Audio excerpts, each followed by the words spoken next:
Hey guys, how are you? It's me, Lauren B. Welcome to the Untitled Tarot. So I wanted to do like a brief overview today about human design. Human design is something that when I first came across it, I thought it was like really hokey, and the last thing that I needed was to learn another birth chart for myself, as if I did not have enough to do and go through individually and for the work that I do collectively for you guys. And I started seeing all of these things that were presented to me, like on TikTok, on social media, about human design, and it felt like it was something that they really wanted me to look into. And there is this big collective energy of people feeling really frustrated and feeling like they're hitting dead ends and getting really burnt out. And so I did a human design chart for myself, and it actually really resonated with me. And so that fed my curiosity, as it does, right? And I kind of fell into the wormhole of human design, and I resonated so strongly with it, and it's really helping me to restructure my way of thinking about my productivity and my schedule and my energy output, which is really helping me not burn out so quickly and use my energy flow signature to the best of my ability. And I've talked to a few of you guys kind of behind the scenes, and I know that some of you guys have run your human design charts, and it's really made a lot of sense for you guys, and it's really kind of resonated, and it's helping you restructure some things so you're working smarter and not harder. So this is a system that may not totally resonate with you. And again, this is just a brief overview. I am by no means a human design coach whatsoever. And there are some other things that are going to go along with your human design chart that I'm not going to go into in this video, but I just wanted to give you, again, a brief overview about kind of what it is and the different kind of human design types that there are. Just like a birth chart, there's every single thing, every single zodiac sign you could resonate with a little bit, because you have each of those elements in your chart. So there may be different kinds of human design types that may make sense to you or resonate with you, but I do highly encourage you to look up your individual chart, because it's very easy to associate yourself with the wrong type. For instance, I would assume that I would be a generator, or a manifesting generator at the least. Turns out I'm not. And so I realized that I was acting like a generator or acting like a manifesting generator for a long time, really burning myself out, making things harder for myself. Turns out I'm a pure manifester, and operating in that energy signature allows me to be much more productive and save a lot of the energy I need for other things. So I have notes. I've been doing research on this, and again, it's just a brief overview, but I really wanted to break it down for you guys because it's really resonating for me, and I know it's resonating for a lot of you guys that I've had conversation with behind the scenes. So I just wanted to present the information for you. You can take it, you can run with it, you could throw it in the garbage. I'm a vessel, so I'm just presenting this to you because I think it may help a lot of you guys as well. So, human design, it was developed by Alan Robert, I feel like I'm giving like a speech right now. Like I feel like I'm back in college. Alan Robert Krakoser, who otherwise goes by Ra Uru Hu. That's the name he picked, y'all. I don't know. And he developed the human design system in '87, and it's a form of pseudoscience, soft science, just like astrology, just like divination, just like all of those things. And he developed it in '87 after he had like this really mystical experience with something called the voice. I think we're all used to some kind of voice acting in our lives, right? And he channeled this information, and this is a system that combines astrology and the chakra systems, Kabbalah, I Ching, quantum physics, like all of these different things. And the planets are kind of displayed in a type of horoscope, and it's called a body graph. Your chart, just like your birth chart, it's called a body graph.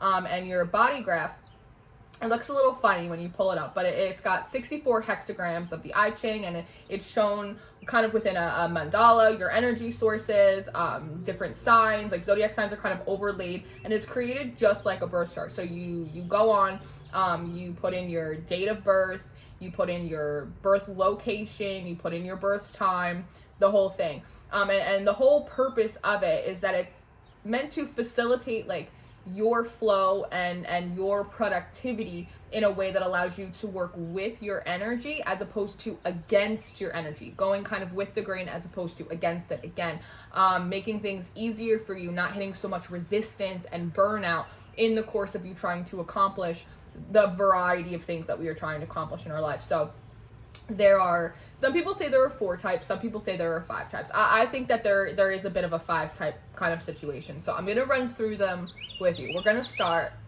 with mine. So type number 1 are called manifestors. Again, like I said, for a long time I was treating myself like a generator. Turns out I'm not. I'm a manifestor.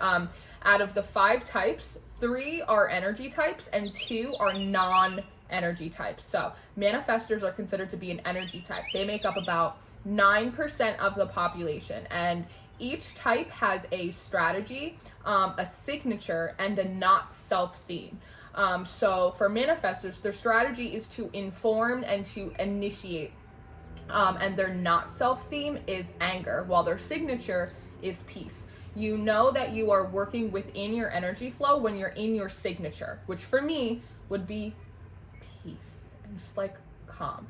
And your not self theme is when you're out of your flow. It's when you're not working with your energy. So for me, that would be anger. That makes a lot of sense for me. When I hit resistance and when that kind of thing, I got a lot of fire in my chart. I get really angry, right? That's letting me know. It's like a little red flag, like, hey, you're not operating in the energy way that you really should be. Now, each type also has like an aura signature. For manifestors, the aura is closed and repelling. And I heard that and I was like, excuse me, what do you mean? And really what that means, closed and repelling, is that it's a bit of a force field. It's a bit impenetrable by other people. Manifestors are likely to be leaders and also lone wolves, which also resonate with me a lot, meaning that our energy is very big. We have a really big auric field and we're constantly outputting energy to other people, but we don't take on a lot of other people's energy, right? It's very much of that delegation, that our energy goes out and impacts and influences other people, but other people's energy doesn't, or at least it's not intended to come in and kind of infiltrate our auric field. If it does, right, that sometime is when a manifestor may feel imposed upon. They may feel a little like intruded upon, and then that may cause them to feel angry. Again, not in peace for not having those energetic boundaries. Now, manifestors are kind of like trailblazers. They are kind of change makers, and again, part of their strategy is to inform and initiate action. They're the only type to initiate projects and ideas without external cues from their environment or people around them, because they get their inspiration directly from source. It is true divine inspiration. You get an idea, you run with it. You let people know what you're doing with it.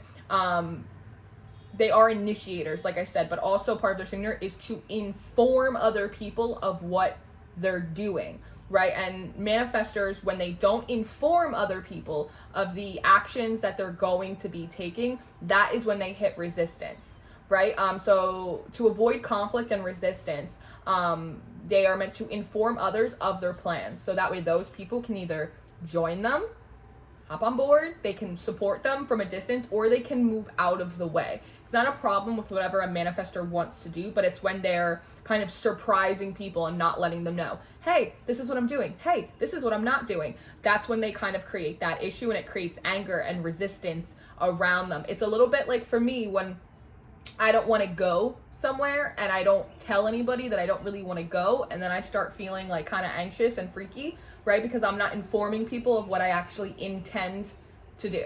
Does that make sense? I hope that makes sense. Manifestors, they're also really signified by these big bursts of energy and these big bursts of inspiration, but all things equal, right? They also need really big bursts of rest and recovery, which is why, like I was saying, for a long time, I was treating myself like a generator, when in actuality that was burning me out, because I do have these big bursts of ideas and inspiration and go, but then I need these really big periods of rest too. So for a long time, I was really trying to do 5-6 days a week, go, when in actuality, I work much better as a pure manifestor, working in like a 3-day or a 4-day chunk of like hyperactivity, and then taking the other 3 or 4 days and just resting and just doing whatever it is I want to do.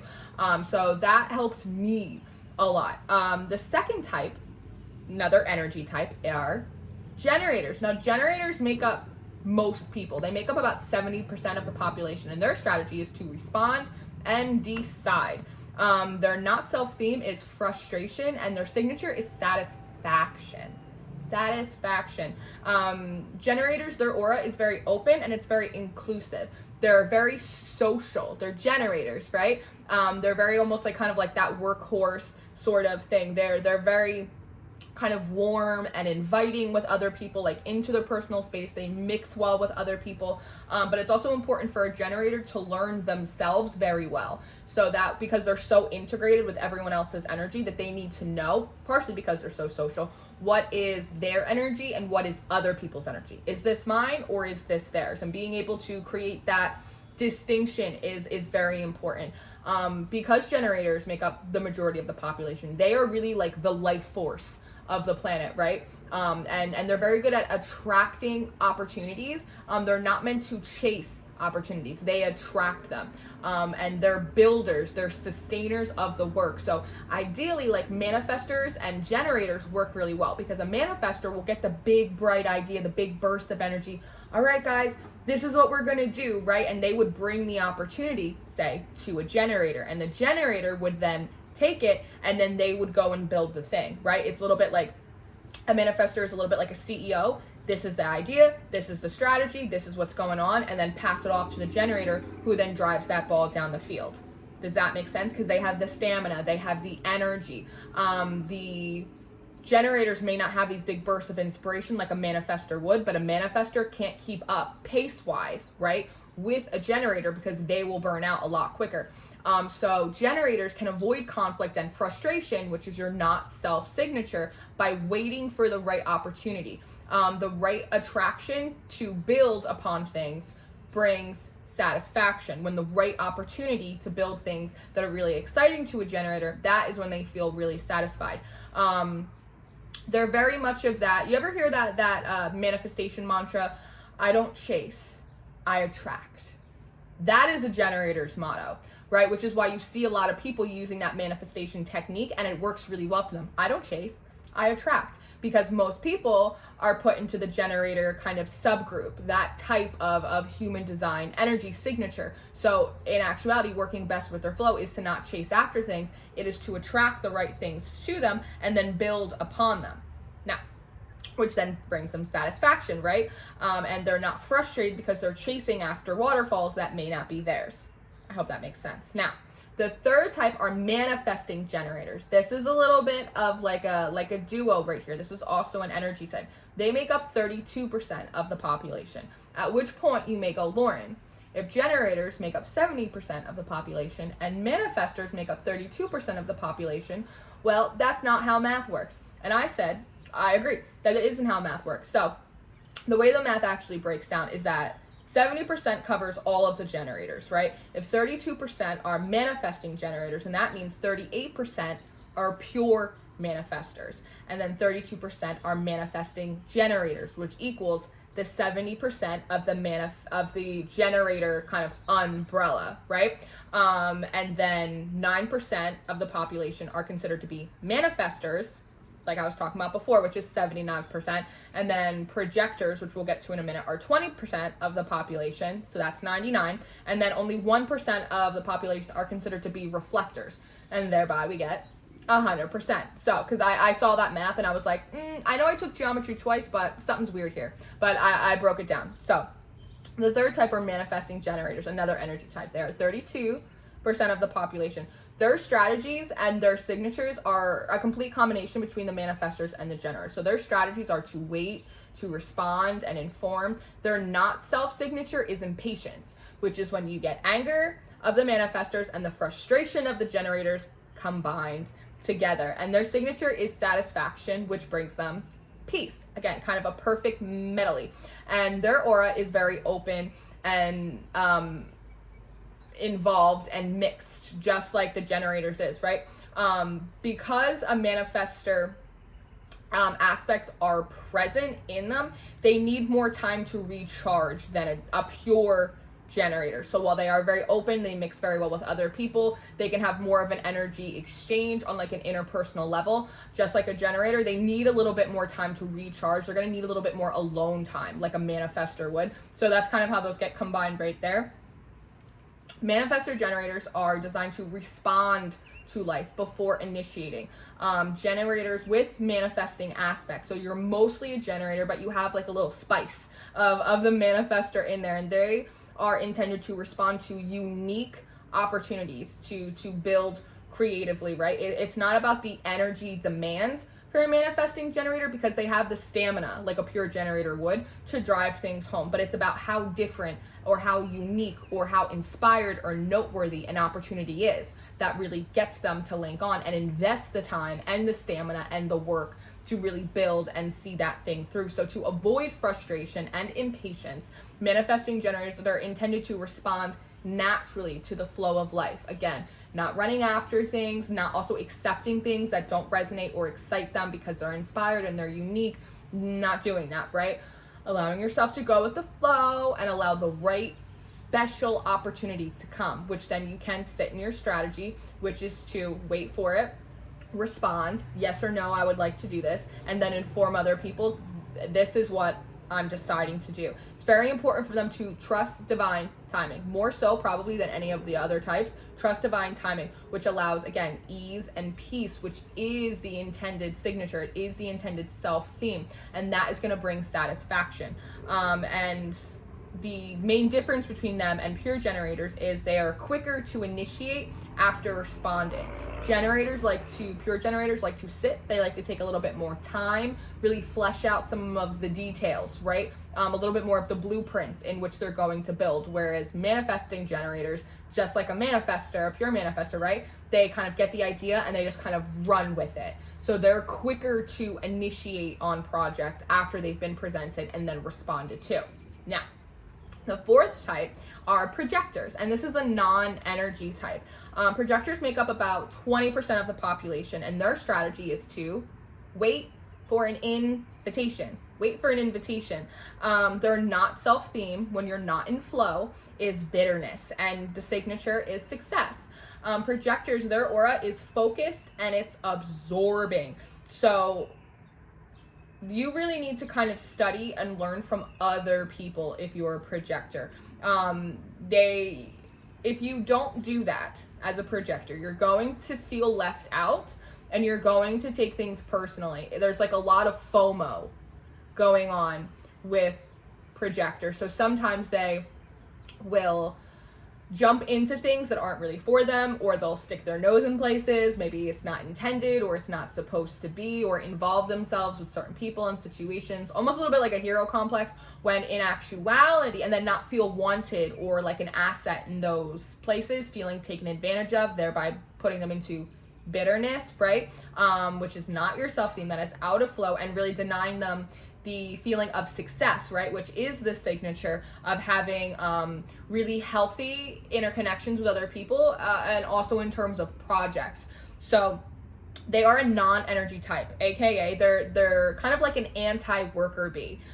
They're not designed, projectors, to keep up with the rest of the crowd. You're not designed to keep up with the Joneses. You're not designed to keep up with a generator or a manifestor. They like to study. They like to be really well informed. So that way they know when an opportunity is presented to them, an invitation is extended, they know the kind of cost-benefit ratio of what is going to be required of them in terms of their commitment, in terms of their work, in terms of their energy usage. And the invitation is primarily, it's for major life decisions, right? Huge career changes, huge relocations, huge commitments, things like that. And it's important that they study, again, and they do their research, so that way they'll be able to identify what the right invitation is, right? I always say not every door that opens is a door for you. So the right door opening, the right invitation.